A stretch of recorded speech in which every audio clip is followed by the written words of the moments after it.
Welcome back to a final week of foal watching. Not even just final week, final day. And you're probably like, hold on, that's not a good way to start the video. I know. Listen, two things happened last week, right? One, I was working my not normal shift. So normally I work from Monday to Friday. I ended up working all the way from Sunday night, Monday morning, right? And I was going to come back Wednesday morning.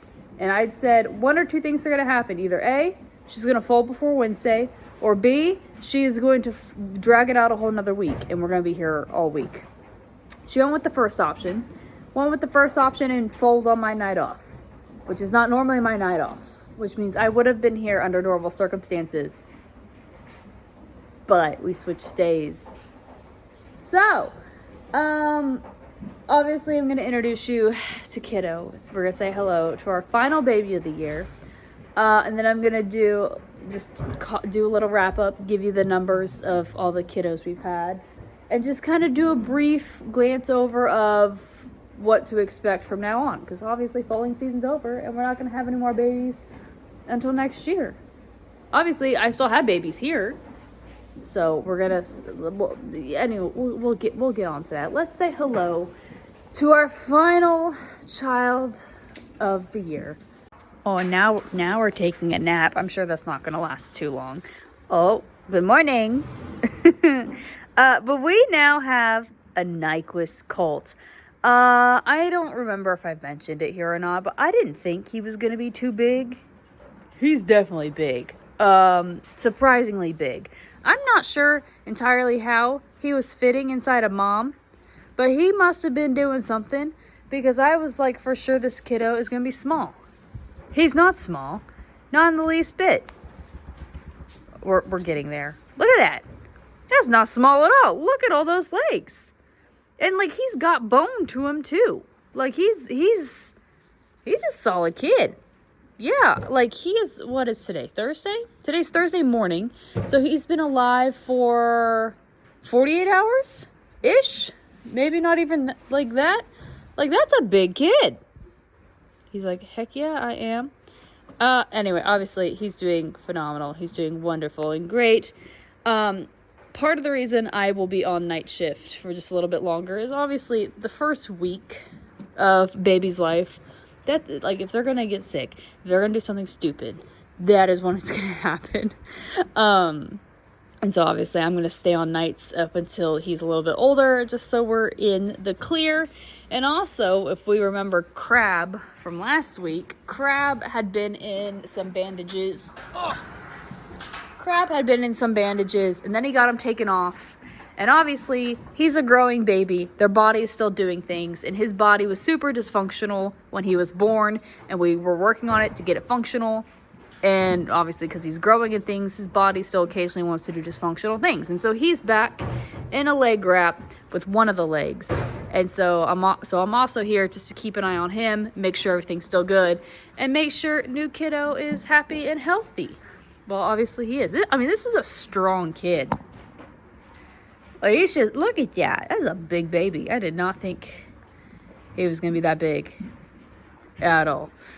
So, now that baby season is officially over, what exactly are we expecting next? Well, obviously, I'm going to be on night mode for a little bit longer, obviously.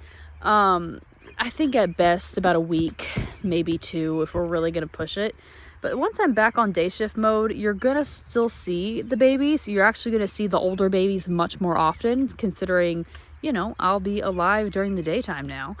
But really, the shift is about to start going to focus on these lovely guys, which are my yearlings. All foaling season, they've just been outside vibing. They'll come inside in the morning. Bless you. Well, it wasn't really a bless you because it was a yawn. But they've been coming inside in the mornings. Why are you such a bully? Huh? No one likes you when you're a bully. No. But they've been coming inside in the mornings, getting fed, getting handled. Why? And you could be like her. Look at, they're sharing love and giving cuddles, and you're just biting everybody. Yeah. But anyway, they've just been feral, outside, being children, growing up like they're supposed to. That being said, I am about to walk you all through the whole sale process, because some of these lovely ladies are going to be headed to the yearling sales. Most of these won't, but we do have a good chunk that will. And so I'm going to walk you through the whole process of kind of deciding how we decide who to sell, who we're going to keep. And also, honestly, there's a whole bunch more in the wholesale thing, because sometimes we take a horse to the sale and we don't sell them. And I'm going to walk you through that whole process too. But basically, I'm just going to walk you through the whole sale experience, because I think some people, when they hear, oh, you know, take a thoroughbred to the sale, they expect it to kind of just be like some average sale or some shady sale. There is so much thought process and so much preparation going on in the background for these sales. It's definitely a different ball game, as in order for us to decide if we're even going to a sale, like, we've already had to submit who we want to take to certain sales, especially like especially some of the sales, like the sale we're having in September, because they actually have to go through and categorize which book each horse is going in, because the best of the best are going to be going in book 1, and then, you know, it's going to tamper down from there. And well, all the guys over at Keeneland, they literally will go through and check good chunk of these horses to figure out where exactly to put them. And so they've been doing all of that, obviously, where I've been nocturnal. I think they came out, when did they come out to look at you all? 2 weeks ago? Something like that? They're like, yeah, I think so. I don't even think you know. She's like, nope, you are a big kid. Yeah.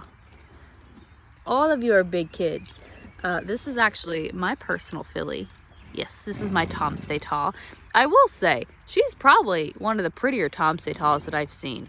I hope she stays that way.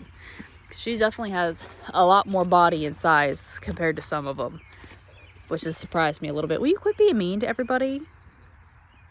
Gosh. Anyway, so in short, obviously you're still going to see babies, because I'll be back on day shift, and so I'll be handling the babies pretty much every day now, just in a different way. But definitely the change is going to be over to the yearlings, so you get to watch them develop from these wrangly, awkward looking children into pretty much professionals by the time we get to the sale ring. And I get to walk you all through that whole process and actually take you to the sales and go through that whole process too. And I get really go from there, I guess. And then also, and I had mentioned this before, hopefully I would like to get back into the show ring. I have one kiddo in particular that he's got miles on him, and so I would like to start getting, but he took a break after I got ran over by a yearling last year, because I was out of commission for a while from that. I could not move a good chunk of my body. But he has quite a bit of miles, and he was supposed to start showing last year, and then I had to take a break.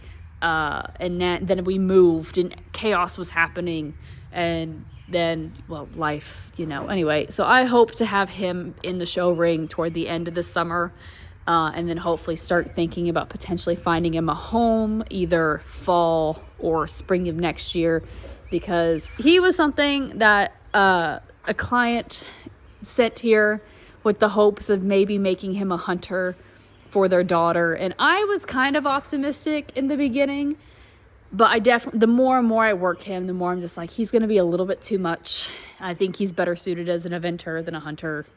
We're going to try. We're still going to try. I still have a little faith, but I that's how I have a feeling this is going to go.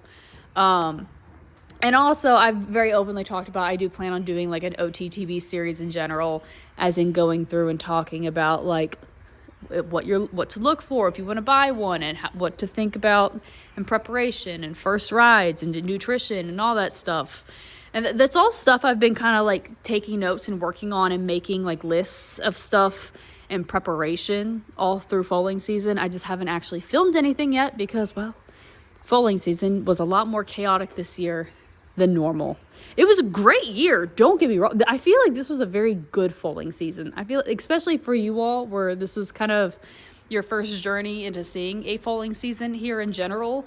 I mean, overall, we had 56 deliveries, and out of those 56 deliveries, we had 55 happy, healthy, bouncing babies. The one that didn't make it was already at the clinic, and it was born at the clinic, and the clinic was very quick to say, yeah, this is not good for you. But considering how many babies we have every year, it's very common for 1 to 3 for something just to happen, because Mother Nature's Mother Nature.